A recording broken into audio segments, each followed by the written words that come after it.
Hello दोस्तों, कैसे हैं आप सब।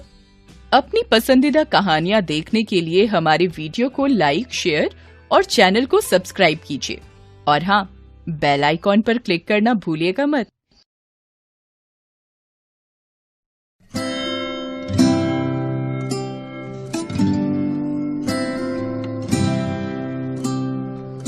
रमजान के पूरे 30 रोजों के बाद ईद आई है। गांव में खूब हलचल है। सब ईदगाह जाने की तैयारियां कर रहे हैं, लेकिन ईदगाह जाने की खुशी लड़कों को ज्यादा है। रोजे बड़े बूढ़ों के लिए होंगे, इनके लिए तो ईद है। रोज ईद का नाम रटते थे, आज वो आ गई। इन्हें गृहस्थी की चिंताओं से क्या मतलब। इनकी अपनी जेबों में तो कुबेर का धन भरा हुआ है। बार बार जेब से अपना खजाना निकाल कर गिनते हैं और खुश होकर फिर रख लेते हैं। 1, 2, 10, 12। मेरे पास 12 पैसे हैं। 1, 2, 3, 8, 9, 15 और मेरे पास 15 पैसे हैं। इन्हीं अनगिनत पैसों में अनगिनत चीजें लाएंगे, खिलौने, मिठाइयाँ, बिगुल, गेंद और जाने क्या क्या। इन सब में सबसे ज्यादा खुश है हामिद। वो 4-5 साल का गरीब सूरत वाला एक दुबला पतला लड़का है। उसका बाप पिछले वर्ष हैजे की भेंट हो गया और एक दिन उसकी माँ भी मर गई। माँ के मरने के बाद हामिद अब अपनी बूढ़ी दादी अमीना के साथ रहता है। हामिद के पांव में जूते नहीं हैं।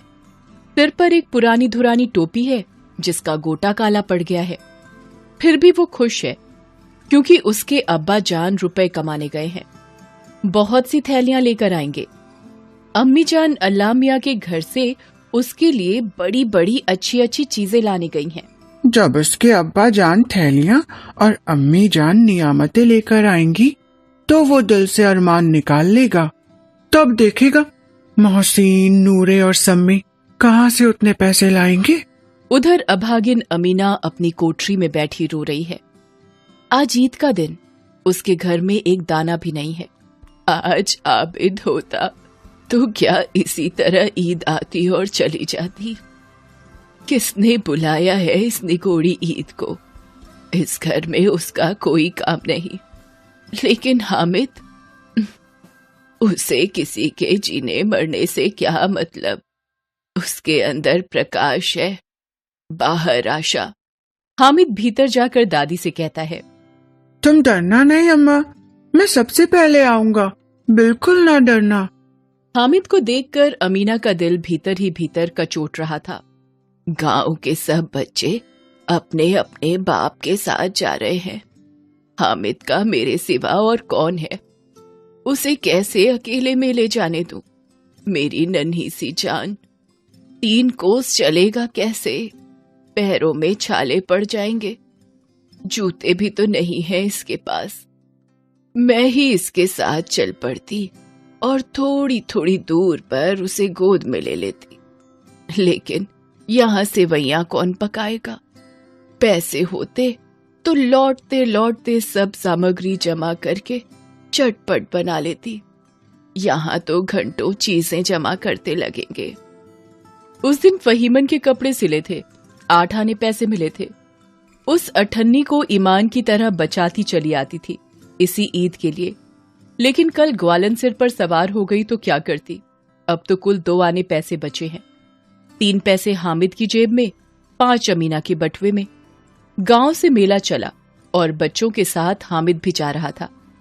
हामिद के पैरों में तो जैसे पड़ लग गए थे। शहर की बड़ी बड़ी इमारतें आने के बाद सहसा ईदगाह नजर आई। सब ग्रामीणों ने भी वजू किया और पिछली पंक्ति में खड़े हो गए। फिर सबके सब एक साथ झुकते हैं और एक साथ घुटनों के बल बैठ जाते हैं। नमाज खत्म हो गई है। लोग आपस में गले मिल रहे हैं। तब मिठाई और खिलौने की दुकान पर धावा होता है। महमूद सिपाही लेता है। मोहसिन को भिश्ती पसंद आया। नूरे वकील खरीदता है। ये सब 2-2 पैसे के खिलौने हैं। हामिद के पास कुल 3 पैसे हैं। इतने महंगे खिलौने वो कैसे ले। मोहसिन कहता है, मेरा भिश्ती रोज पानी दे जाएगा सांझ सवेरे, और मेरा सिपाही घर का पहरा देगा। कोई चोर आएगा तो फौरन बंदूक से फायर कर देगा, और मेरा वकील खूब मुकदमा लड़ेगा। और मेरी धोबिन रोज कपड़े धोएगी। हामिद खिलौनों की निंदा करता है। मिट्टी के ही तो है, गिरे तो चकनाचूर हो जाए। लेकिन वह ललचाई हुई आंखों से खिलौनों को देखकर ललचाता रह जाता है। खिलौने के बाद मिठाइयां आती हैं। किसी ने रेवड़ियां ली हैं, किसी ने गुलाब जामुन, किसी ने सोहन हलवा। अभागे हामिद के पास 3 पैसे हैं। कैसे वो कुछ लेकर आता? बस ललचाई आंखों से सबकी ओर देखता है। मिठाइयों के बाद कुछ दुकानें लोहे की चीजों की, कुछ गिलट और कुछ नकली गहनों की आई। लड़कों के लिए यहाँ कोई आकर्षण न था। वे सब आगे बढ़ जाते हैं। हामिद लोहे की दुकान पर रुक जाता है। वहाँ कई चिमटे रखे हुए थे। उसे ख्याल आया, दादी के पास चिमटा नहीं है, तवे से रोटियां उतारती है तो हाथ जल जाता है। अगर वो चिमटा ले जाकर दादी को दे दे तो वो कितना प्रसन्न होंगी, फिर उनकी उंगलियां कभी ना जलेंगी। ये सोचते हुए वो दुकानदार से पूछता है, ये चिमटा कितने का है? तुम्हारे काम का नहीं है जी। बिकाऊ है कि नहीं? बिकाऊ क्यों नहीं है? और यहाँ क्यों लाद लाए हैं? तो बताते क्यों नहीं? क्या पैसे का है? 6 पैसे लगेंगे। अच्छा, तुम्हारे लिए ठीक ठीक 5 पैसे लगेंगे। लेना हो तो लो, नहीं तो चलते बनो। हामिद ने कलेजा मजबूत करके कहा। 3 पैसे लोगे? ये कहता हुआ वो आगे बढ़ गया कि दुकानदार की घुड़कियां न सुने। लेकिन दुकानदार ने घुड़कियां नहीं दी, बुलाकर चिमटा दे दिया। हामिद ने उसे इस तरह कंधे पर रखा मानो बंदूक है और शान से अकड़ता हुआ संगियों के पास आए। मोहसिन ने हंसकर कहा, ये चिमटा क्यों लाया पगले? इससे क्या करेगा? हामिद ने चिमटे को जमीन पर पटक कर कहा, जरा अपना भिष्टी जमीन पर गिरा दो, सारी पसलियां चूर चूर हो जाएं बच्चों की। तो ये चिमटा कोई खिलौना है? खिलौना क्यों नहीं है? अभी कंधे पर रखा, बंदूक हो गई, हाथ में ले लिया, फकीरों का चिमटा हो गया। चाहूं तो इससे मंजीरे का काम ले सकता हूँ। एक चिमटा जमा दूं तो तुम लोगों के सारे खिलौनों की जान निकल जाए। तुम्हारे खिलौने कितना ही जोर लगाएं, मेरे चिमटे का बाल भी बाका नहीं कर सकते। मेरा बहादुर शेर है चिमटा। मेरी खंजरी से बदलोगे, 2 आने की है। मेरा चिमटा चाहे तो तुम्हारी खंजरी का पेट फाड़ डाले। बस एक चमड़े की झिल्ली लगा दी, डब डब बोलने लगी। मेरा बहादुर चिमटा आग में, पानी में, आंधी में, तूफान में बराबर डटा खड़ा रहेगा। चिमटे ने सभी को मोहित कर लिया। अब पैसे किसके पास धरे हैं? फिर मेले से दूर निकल आए हैं। 9 कब के बज गए। धूप तेज हो रही है। घर पहुंचने की जल्दी हो रही है। बाप से जिद भी करें तो चिमटा नहीं मिल सकता। हामिद है बड़ा चालाक, इसीलिए बदमाश ने अपने पैसे बचा रखे थे। अब बालकों के 2 दल हो गए हैं। मोहसिन, महमूद और नूरे एक तरफ हैं, हामिद और सम्मी दूसरी तरफ। अगर कोई शेर आ जाए तो मियाँ भिष्टी के छक्के छूट जाए। मियाँ सिपाही मिट्टी की बंदूक छोड़कर भागे।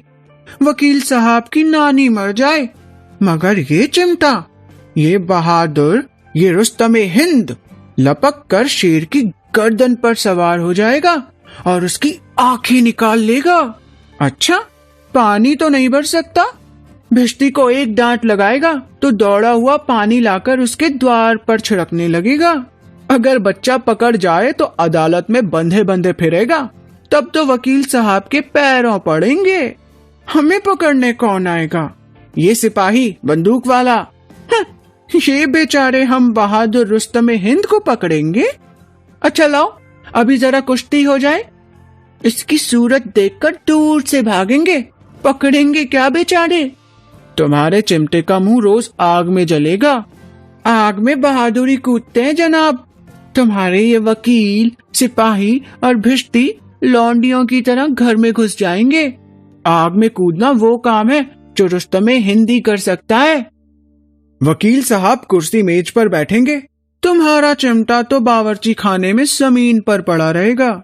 इस तर्क ने सम्मी और नूरे को भी सजीव कर दिया।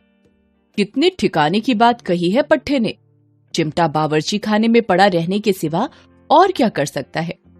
हामिद को कोई फड़कता हुआ जवाब न सूझा तो उसने धांधली शुरू की। मेरा चिमटा बावर्ची खाने में नहीं रहेगा।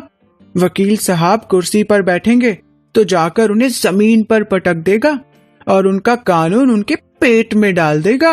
इतना कहते ही हामिद ने बाजी मार ली। अब इसमें मोहसिन, महमूद, नूरे, सिम्मी किसी को भी कोई आपत्ति नहीं रही। औरों ने 3-3, 4-4 आने पैसे खर्च किए, पर कोई काम की चीज ना ले सके। संधि की शर्तें तय होने लगी। जरा अपना चिमटा दो, हम भी देखें। तुम हमारा भिश्ती लेकर देखो। महमूद और नूरे ने भी अपने अपने खिलौने पेश किए। हामिद को इन शर्तों को मानने में कोई आपत्ति न थी। चिमटा बारी बारी से सबके हाथ में गया और उनके खिलौने बारी बारी से हामिद के हाथ में आए। कितने खूबसूरत खिलौने हैं। हामिद ने हारने वालों के आंसू पोंछे। मैं तो तुम्हें चिढ़ा रहा था। सच, ये चिमटा भला इन खिलौनों की क्या बराबरी करेगा। 11 बजे गांव में हलचल मच गई।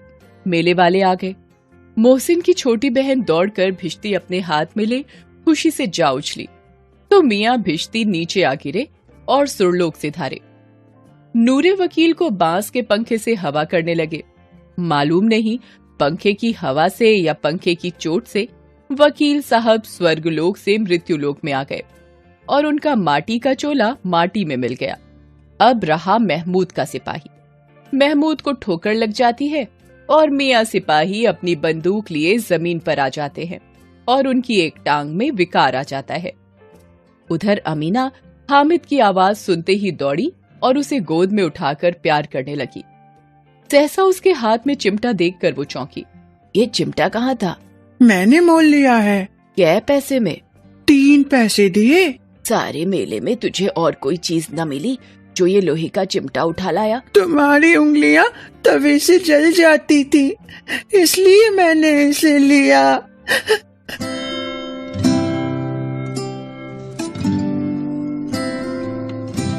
बुढ़िया का क्रोध तुरंत स्नेह में बदल गया। बच्चे में कितना त्याग, कितना सद्भाव और कितना विवेक है। दूसरों को खिलौने लेते और मिठाई खाते देखकर इसका मन कितना ललचाया होगा। इतना जब्त इससे हुआ कैसे?